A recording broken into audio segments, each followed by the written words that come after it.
사랑하는 기쁨의 교회 가족 여러분, 안녕하세요. 오늘은 다 같이 창세기 46장의 말씀을 묵상하도록 하겠습니다. 제가 1절부터 7절의 말씀을 읽겠습니다. 이스라엘이 모든 소유를 이끌고 떠나 브엘세바에 이르러 그의 아버지 이삭이 하나님께 희생 제사를 드리니, 그 밤에 하나님이 이상 중에 이스라엘에게 나타나 이르시되 야곱아 야곱아 하시는지라.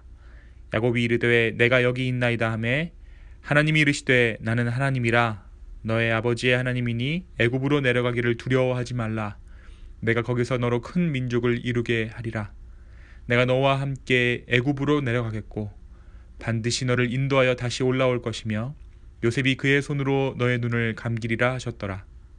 야곱이 브엘세바에서 떠날새 이스라엘의 아들들이 바로가 그를 태우려고 보낸 수레에 자기들의 아버지 야곱과 자기들의 처자를 태우고 그들의 가축과 가나안 땅에서 얻은 재물을 이끌었으며 야곱과 그의 자손들이 다 함께 애굽으로 갔더라.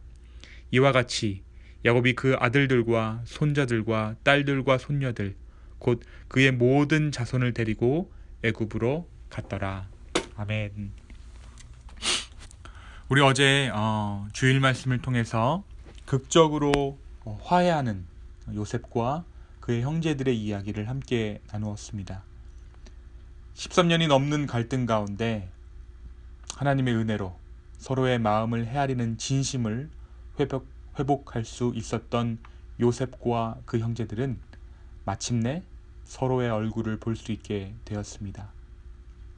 하지만 야곱의 가문에게는 아직 넘어야 할 산이 있습니다. 그 위기는 바로 온 세계에 임한 기근이었죠. 요셉이 해몽한 바로의 꿈대로라면 아직 5년이나 남은 이 기근의 위기를 야곱과 그의 아들들은 넘겨야 했습니다. 하지만 그 일은 쉽지 않은 일입니다. 야곱은 유목민이었어요. 사실 농경보다도 더 기근에 취약한 가업이 유목입니다. 사람이 먹을 것뿐 아니라 가축들이 먹을 것 또한 챙겨야 했기 때문입니다. 그래서 고작 2년 동안의 기근에도 유목민이었던 야곱의 가문은 큰 위기를 겪었던 것이죠. 그래서 성경 말씀 가운데 아브라함과 이삭이 짧은 기근에도 각각 애굽과 그랄 땅으로 이주하는 것을 우리는 말씀을 통해 보기도 했습니다. 이에 요셉은 그의 형제들에게 자신이 거주하고 있는 애굽의 수도 근처의 땅을 내어줍니다. 그 땅의 이름은 고센이었는데 요셉은 그 땅에서 자신의 가족들이 자치구를 이루어 살 것을 제안합니다. 자신의 통치권 안에 있는 땅을 주어서 그들의 안정을 도모하기 위한 요셉의 배려였지요. 야곱은 이 요셉의 이민 초청을 받아들여야 할 것인가를 두고 고민하기 시작합니다.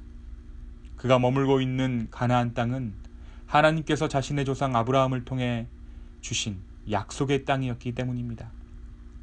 지금 야곱은 헤브론에 머물고 있는데 그의 모든 소유를 이끌고 남쪽으로 가서 브엘세바에서 제단을 쌓고 그때 그곳에서 하나님의 뜻을 구하게 됩니다.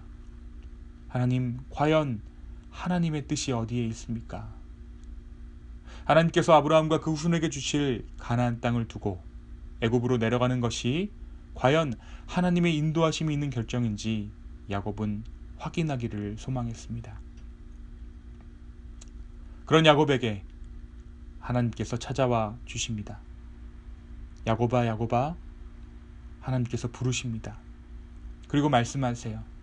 내가 너와 함께 애굽으로 내려가겠고 반드시 너를 인도하여 다시 올라올 것이며 요셉이 그의 손으로 너의 눈을 감기리라. 너는 애굽으로 내려가기를 두려워하지 말라. 하나님의 축복이 담긴 예언이 야곱에게 임하자 야곱은 고센으로 향하는 것이 하나님의 뜻임을 깨닫고 이주를 결정합니다. 사실 아브라함과 이삭도 조금 전에 말씀드렸다시피 기근으로 인해 애굽이나 그랄로 이주했던 적이 있습니다. 그러나 그때의 아브라함과 이삭은 아무런 기도 없이 상황에 따라 이동했던 것이었고 또 그 기근은 지금 야곱이 처한 기근보다 그 강도가 덜한 것이었습니다. 하나님은 상황과 상관없는 기계적인 명령을 강압적으로 내리며 순종을 요구하시는 분이 아니라는 것을 우리는 이 대목을 통해 알 수 있죠. 이렇게 해서 66명의 대가족의 아버지 야곱은 바로가 보낸 수레를 타고 가나안 땅에서 얻은 재물과 생축들을 이끌고 애굽으로 내려갑니다. 그리고 그곳에서 야곱은 평생에 그리던 아들 요셉을 만나게 됩니다.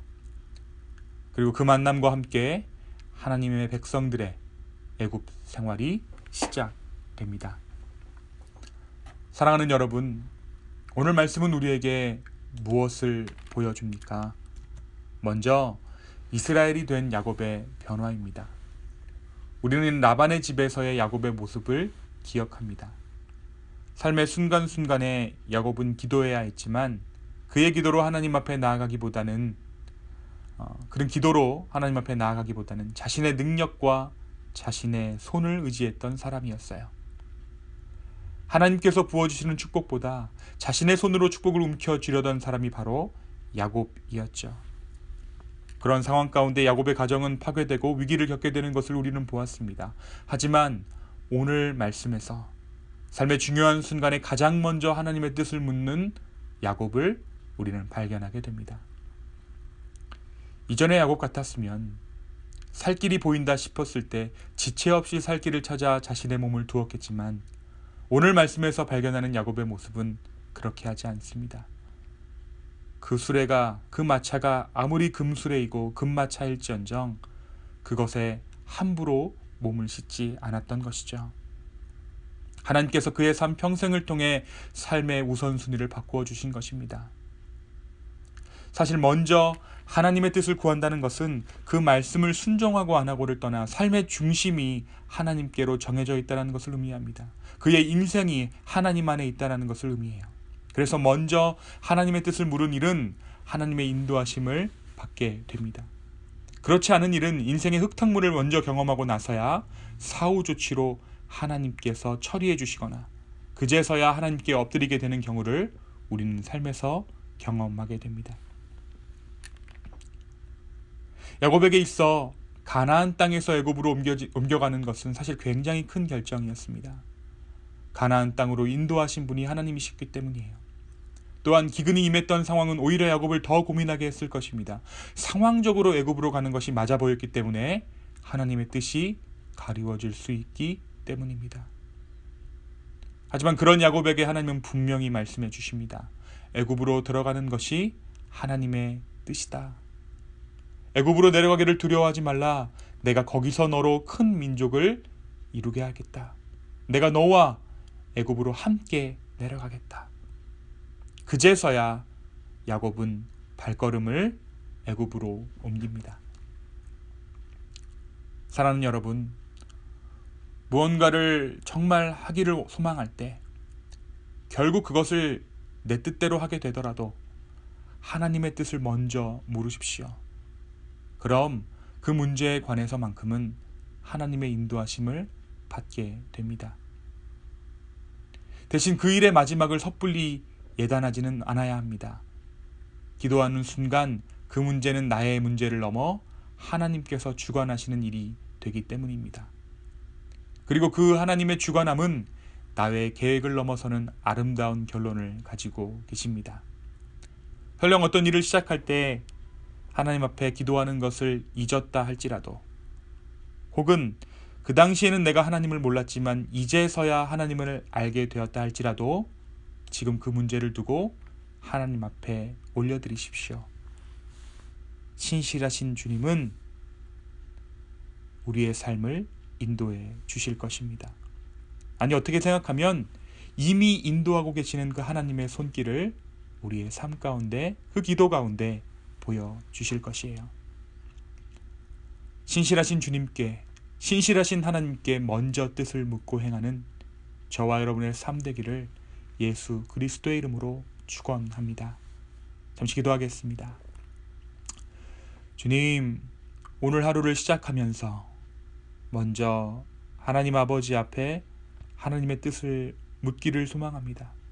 또한 우리의 인생을 향한 하나님의 뜻을 주여 묻습니다. 상황이 인도하는 삶이 아니라 하나님의 신실하심이 인도하는 삶을 살기를 소망합니다. 주여 우리를 인도하여 주시옵소서. 감사합니다. 예수님의 이름으로 기도하였습니다. 아멘.